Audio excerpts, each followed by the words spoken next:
معاشی عدم استحکام، بڑھتی ہوئی بے روزگاری اور مہنگائی سے تنگ نوجوان نسل کا ذہنی سکون کی خاطر منشیات کی طرف راغب ہونا لمحہ فکریہ ہے۔ تحقیق کے مطابق دیگر ممالک کے مقابلے میں پاکستان میں منشیات کے عادی لوگوں کی تعداد سب سے زیادہ پائی جاتی ہے۔ دہشت گردی سے زیادہ منشیات کے استعمال سے لوگ زندگی سے ہاتھ دھو بیٹھتے ہیں۔ اوسطاً یومیہ 39 افراد دہشت گردی جبکہ منشیات کے عادی 700 افراد جان سے جاتے ہیں۔ دنیا نے تسلیم کیا ہے کہ پاکستان افیون فری ریاست ہے۔ اقوام متحدہ کے ادارے UNODC کی رپورٹ کے مطابق پاکستان میں 70 لاکھ کے قریب مرد و خواتین منشیات کے عادی ہیں۔ منشیات کے استعمال اور اسمگلنگ کے خلاف عالمی دن کے موقع پر خیبر پختونخوا کے سینئر ماہر نفسیات پروفیسر ڈاکٹر خالد مفتی اور دیگر ماہرین کا کہنا ہے ہر نشہ اپنی جگہ خطرناک ہے، چاہے وہ چرس ہو، افیون ہو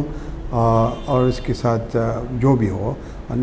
ہیروئن ہو یا آئس جو ہے اس کو میتھامفیٹامین کہتے ہیں۔ یہ زیادہ خطرناک اس لیے ہے کہ یہ سیکنڈز کے اندر آپ کے بلڈ پریشر کو بہت آسمان پہ لے جاتا ہے، آپ کی دماغ کی رگیں پھٹ سکتی ہیں اور اچانک آپ کے پرسیپشن میں، دیکھنے میں، آپ کی قوت سماعت میں ایسی تبدیلی آ جاتی ہے کہ آپ آوازیں سنتے ہیں، ہر شخص کو اپنا دشمن سمجھتے ہیں۔ اس کے ساتھ آپ کی جب پرفارمنس بڑھ جاتی ہے تو آپ جلدی جلدی کام کرتے ہیں، بھاگتے دوڑتے ہیں، آپ گاڑی تیز چلاتے ہیں، ایکسیڈنٹ پرون ہوتے ہیں اور اس کے ساتھ ساتھ مرڈر بھی کر سکتے ہیں۔ خودکشی کے رجحانات بہت زیادہ ہیں اس میں، آئس والے نشے میں۔ وائٹ کالر لوگ اس کو استعمال کرتے ہیں، اسٹوڈنٹس اس کو استعمال کرتے ہیں، پارٹیز میں استعمال ہو رہا ہے، پارلرز میں استعمال ہوتی ہے اور ہاسٹلز میں بھی، انکلوڈنگ خواتین کے ہاسٹل میں۔ تو جب تک ہمارے ٹیچرز، ہماری مائیں، ہمارے دیگر لوگ جو ہیں، پولیس، ہمارا میڈیا مل کر اس کے لیے کمپین نہ کریں، اس کے لیے ہم نے سب سے زیادہ یہ کوشش کی کہ ہم اس کے لیے اویئرنیس کریشن کے لیے ایجوکیشن دیں،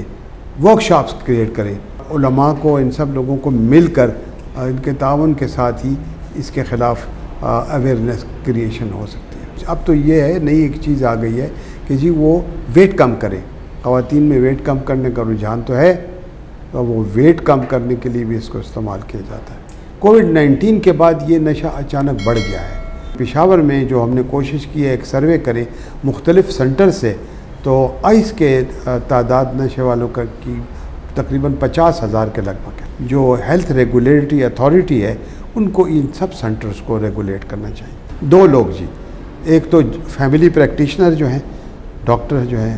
ان کا رول بہت زیادہ آتا ہے کیونکہ ڈائریکٹ عوام کا تعلق ان سے ہوتا ہے۔ آئس کے نشے میں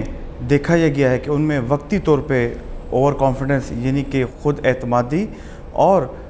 ذہنی اور جسمانی خوشگوار پن ان میں آ جاتا ہے۔ اس کے علاوہ یہ بھی دیکھا گیا کہ ان میں وقتی طور پہ نیند کی کمی آتی ہے، جس کی وجہ سے ان میں پرفارمنس یعنی کہ وہ اچھا پرفارم کرتے ہیں، چاہے وہ امتحان ہو یا چاہے وہ کوئی بھی ٹاسک اورینٹیڈ ہو، لیکن اس کے مضر اثرات بہت جلد آ جاتے ہیں، جیسے کہ جارحانہ پن،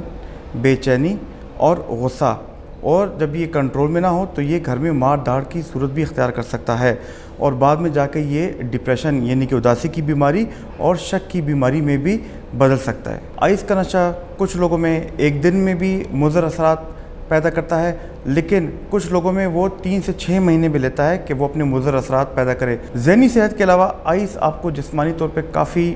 نقصان دیتا ہے۔ اگر دیکھا جائے تو ایسے لڑکے جو ہیں پانی بہت کم پیتے ہیں، ڈی ہائیڈریشن کا شکار ہوتے ہیں، اور آپ کو پتہ ہے کہ ڈی ہائیڈریشن کی وجہ سے نہ صرف آپ کی قلب یعنی کہ دل کو نقصان پہنچ سکتا ہے، لیکن آپ کے جسم کے دیگر بہت حصوں کو نقصان پہنچ سکتا ہے۔ اس کے علاوہ آئس جو ہے آپ کو آپ کے دماغ کی رگوں کو نقصان پہنچ سکتا ہے، آپ کی جو دماغ کی سرکولیشن ہے، آپ کی بلڈ سپلائی دماغ کو کم کر سکتا ہے۔ اس کے علاوہ آپ کے لیور کو نقصان پہنچا سکتا ہے، آپ کے گردوں کو نقصان پہنچا سکتا ہے، اور اس کے لاتعداد اس طرح مضر اثرات جسمانی جو کہ بہت نقصان پہنچا سکتا ہے۔ جب آئس کے مریض ہمارے پاس تشریف لاتے ہیں تو سب سے پہلے ان کی اسیسمنٹ کی جاتی ہے۔ اس اسیسمنٹ کے پروسیجر میں ان کے کچھ خاص ٹیسٹ کنڈکٹ کیے جاتے ہیں جو بلڈ یا یورین کے ذریعے سے ہوتے ہیں۔ اس کے بعد جب ان کو ایڈمٹ کرنے کی ضرورت پڑتی ہے تو اس میں ہم ان کو فارماکولوجیکل ٹریٹمنٹ بھی پرووائڈ کرتے ہیں، جو کہ ایویڈنس بیسڈ ٹریٹمنٹ ان کو پرووائڈ کیے جاتے ہیں، اور سائیکو تھیراپی بھی کنڈکٹ کی جاتی ہے، لیکن ان کے تھوڑا سٹیبل ہونے کے بعد ان کو یہ تھیراپی دی جا سکتی ہے۔ اس لعنت پر قابو پانے کے لیے غیر سرکاری تنظیموں کو حکومت کا ہاتھ بٹانا چاہیے۔ اپنے مستقبل کو محفوظ بنانے اور منشیات کے تدارک کے لیے معاشرتی اور معاشی مسائل کو حل کرنے کی ضرورت ہے، اور سب سے بڑھ کر نشے کے عادی افراد کو سوسائٹی میں دوبارہ مقام دلانے کے لیے خاندان پر بھاری ذمہ داری عائد ہوتی ہے۔